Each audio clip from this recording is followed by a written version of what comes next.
regardless of what side of the political spectrum you're on, you should probably be making preparations to prepare for the worst. And 2020 just came in with a bang, as this senior general from Iran has been assassinated. And one man's terrorist is another man's hero. And you have to put in perspective of what those people in Iran are thinking. That would be like killing one of our top generals. How would we feel? No matter how bad the guy was, this is going to create even more martyrs who will distrust the United States even further, erode relations, and could very well bring tyranny to the United States, because here we are, about to get sucked into another war. Now, Trump is saying, I did it to stop a war, but you don't stop wars by killing generals. As much as a lot of people hate them, they're typically not a country that starts a war. I think the last time was before World War II. You could argue that the embassy in Iran was U.S. soil, but, it's inside of Iran, so it's a little bit different. But typically Iran is not an initiator of the conflict. By us killing their general, they're going to feel they have free rein to do what they want now. Now, they might not feel comfortable doing it because they're dealing with a president who will probably use whatever force he feels is necessary.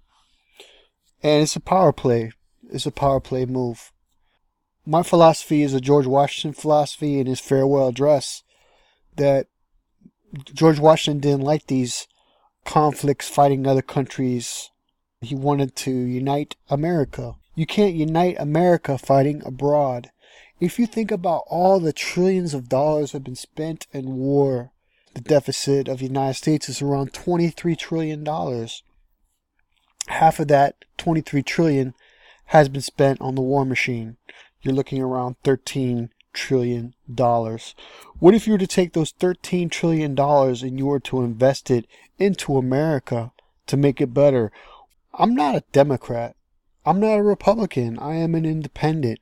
I hated this when Obama did it. When Obama went to war and he bombed 7 countries as well with depleted uranium. I detest all war. I didn't like it when Bush did it with Iraq, and Bush Sr. when he did it with Iraq. I'm against these wars because what has it really done? Do you feel any more safe? I don't feel more safe that this guy's gone. Actually, I feel less safe. And it's a joke when you hear Mike Pompeo say, we're doing this. We did it to de-escalate tension. You don't kill a senior official to de-escalate tensions. You do it to escalate tensions. Many of you are already aware of this, that Trump is not really the one that calls the shots. He has his group of advisors, and he has the puppet master above him. He's a puppet. All of them are. Obama, all of them have been. I guess if you were to pick somebody who I feel the most comfortable being in that position of president, they wouldn't let him be there, was Ron Paul. I liked his foreign policy because he was an interventionist. And that just goes against some of our blessed allies that they're not having that. I don't like Ron Paul's domestic policy. The problem I have with Ron Paul's domestic policy is kind of give corporations free rein to pollute. I don't think that's really good for the environment. So in that sense, I didn't like Ron Paul. But if we had him, we wouldn't have these wars, period. This whole idea of peace through strength, peace through strength. Yeah, you can be strong. One of these days, you keep bullying enough people around, there's going to be somebody who's going to punch back. Just be prepared. That's all I'm saying. Get your passports in order. And pay attention to what's going on, not just the mainstream news, but get outside sources that aren't connected to your TV. And just pay attention, because there are sleeper cells from Iran.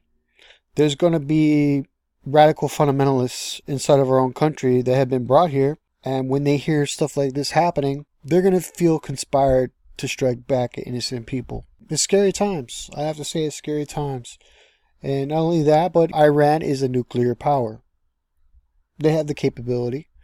They could have a submarines in the Gulf of Mexico and missiles that could strike over 500 miles. Unless you're in North Dakota, you're pretty much in range of that. And all it takes is a few to get through. You should be making preparations. You should be thinking worst case scenarios.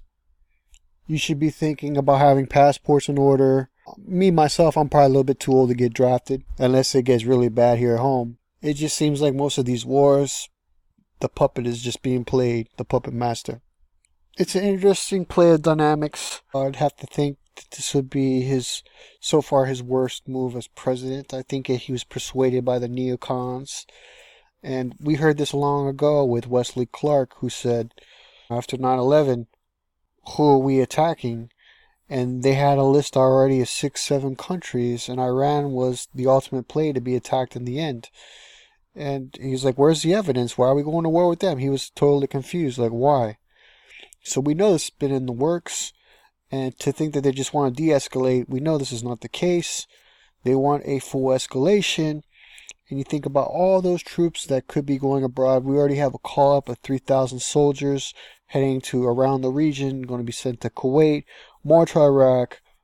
The Saudis get huge arms deals with the Canadians and the Americans. We're having a buildup of chess pieces. Just when oil started to come down, what do you know? This happens, and now the oil shot up. The war manufacturers on Wall Street are happy. They went up in points. If you're one of those sick bastards that invest in the stock market and invest in those war companies, you might be smiling an evil grin right now because your stock just went up 5%. I just see it as a waste of blood, a waste of money, when it could be used at home or it could have been used to pay off the deficit. Just my 2 cents. Be safe out there.